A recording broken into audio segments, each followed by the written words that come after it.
चीनी अब तक के अपने उच्चतम स्तर पर है, लेकिन जिस तरह से पिछले एक महीने में चीनी के दाम बढ़ रहे हैं उससे लोग ये सोचने पर मजबूर हो गए हैं कि आम ज़रूरत की चीज़ों में शामिल चीनी क्या कभी सस्ती हो पाएगी और इतनी तेज़ी से चीनी के दाम आसमान आखिर क्यों छू रहे हैं। आज हम इसी पर बात करेंगे।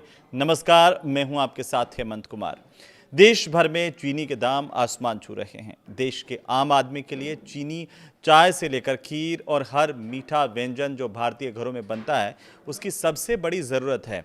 हर बार घर में मेहमान आ जाएं या फिर कोई भी मौका हो, अवसर हो, काम से थकान हो जाए या फिर गपशप करने का मन हो जाए, अमूमन किसी न किसी के मुंह से निकल ही जाता है कि चलो चाय बना लो।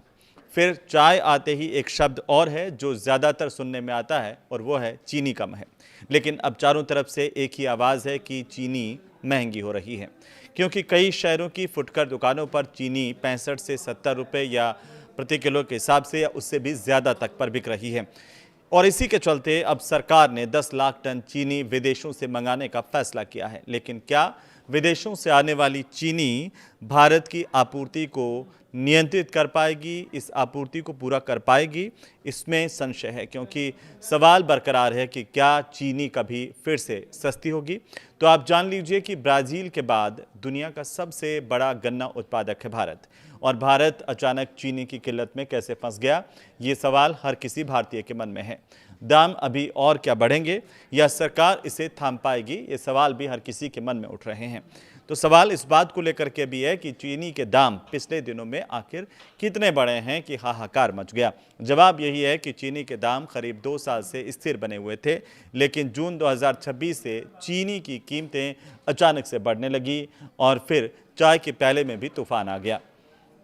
कुछ लोग ये भी सोच रहे हैं कि इतनी तेजी से आखिर चीनी के दाम बढ़ने की वजह क्या है, क्योंकि हर चौक चौराहे से लेकर के गांव की थड़ी की दुकान पर या चाय की दुकान पर आजकल इसी बात को लेकर चर्चा हो रही है।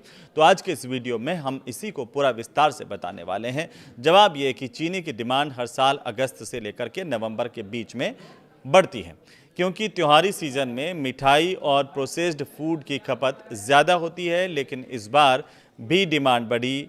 चीनी का स्टॉक इस बार कम है, यानी कि जो आपूर्ति हमारे पास होनी चाहिए थी वो आपूर्ति इस साल कम है।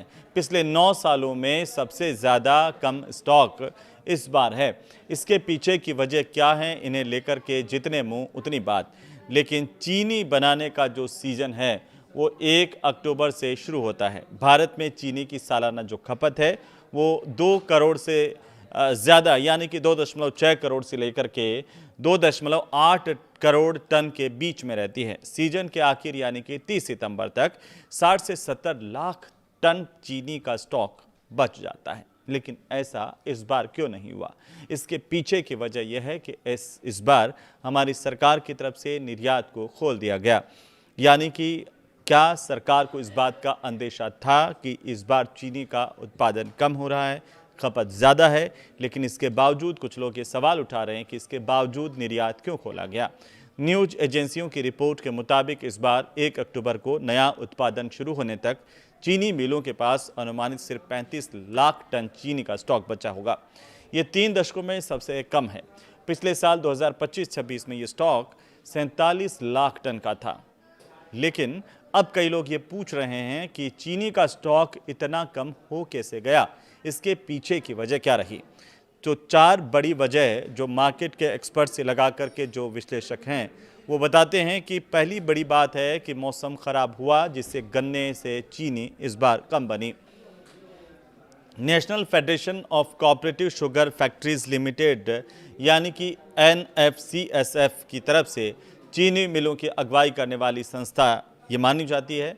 NFCSF की ओर से पिछले साल बताया जा रहा है कि पिछले साल ज़्यादा बारिश की वजह से गन्ने की फसलों को नुकसान हुआ।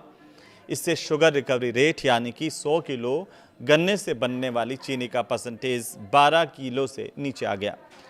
इससे कुल चीनी का प्रोडक्शन जो करीब 3 करोड़ टन रहा, जबकि इसके 3.2 करोड़ टन रहने का अनुमान था। 0.2% कम हुआ।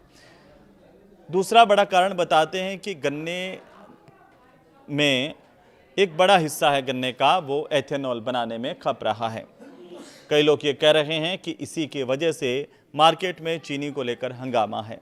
सरकार की नई एथेनॉल ब्लेंडिंग पॉलिसी के तहत गन्ने का एक बड़ा हिस्सा चीनी के बजाय एथेनॉल बनाने में खप रहा है, ऐसा लोग कह रहे हैं, मीडिया रिपोर्ट्स में भी आ रहा है। इसमें काफ़ी हद तक सच्चाई भी है। ICRA ये कह रहा है कि 2025-26 में चीनी के टोटल प्रोडक्शन का जो अनुमान है वो लगभग 3.1 करोड़ टन का था, लेकिन चीनी का नेट प्रोडक्शन 2.8 करोड़ टन ही हो पाया। जबकि देशों में पूरे मिलाकर के देखें तो पूरी दुनिया में भारत दूसरे नंबर का गन्ना उत्पादक है। वहीं देश में चीनी की अनुमानित जो खपत है वो 2.83 करोड़ की है। ऐसा इसलिए क्योंकि करीब 31 लाख टन चीनी के बराबर गन्ने का शीरा एथेनॉल बनाने में खप गया। ये आधिकारिक तौर पर कहा जा रहा है। Confederation of all India traders यानी CAIT के अधिकारी ये बता रहे हैं कि 3 साल से हमारा ये कहना था कि गन्ने का एथेनॉल में इस्तेमाल मुश्किलें खड़ी करेगा। अब वही समय आ गया है। तो इसके साथ साथ सवाल इस बात को लेकर के और एक और अहम वजह मानी जा रही है वो ये कि कम स्टॉक के बावजूद आखिरकार चीनी का एक्सपोर्ट सरकार ने क्यों किया। केंद्र सरकार ने नवंबर 2025 में आंकड़े कहते हैं कि 15 लाख टन चीनी के निर्यात को मंजूरी दी थी। फरवरी 2026 में 5 लाख टन की मंजूरी और बढ़ा दी गई। सरकार ने कीमतें बढ़ने पर मई 2026 में हालांकि चीनी के एक्सपोर्ट पर अब रोक लगा दी है, लेकिन तब तक 8 लाख टन चीनी देश से बाहर भेजी जा चुकी है। इससे चीनी का स्टॉक 47 लाख टन से घट करके हमारे पास 39 लाख टन रह गया और घरेलू बाजार में चीनी की कमी हो गई। अब शुगर इंडस्ट्रीज क्या कह रही हैं? शुगर इंडस्ट्रीज से जुड़े लोग बताते हैं कि मिलों से सप्लाई का संकट मार्च 2026 में ही शुरू हो गया था, लेकिन एक्सपोर्ट पर रोक 2 महीने बाद लगी। 2 महीने तक हम बड़ी मात्रा में एक्सपोर्ट कर चुके थे। साफ है कि कोई सिस्टम को गुमराह कर रहा था कि चीनी का स्टॉक पर्याप्त है, जबकि असल में टोटल प्रोडक्शन खपत के बराबर भी नहीं था। क्या ये एक बड़ी गलती थी या फिर भूलवश ऐसा हो रहा था, या इसे लेकर के सरकार संजीदा नहीं थी? इस पर अलग अलग लोगों की अलग अलग राय है।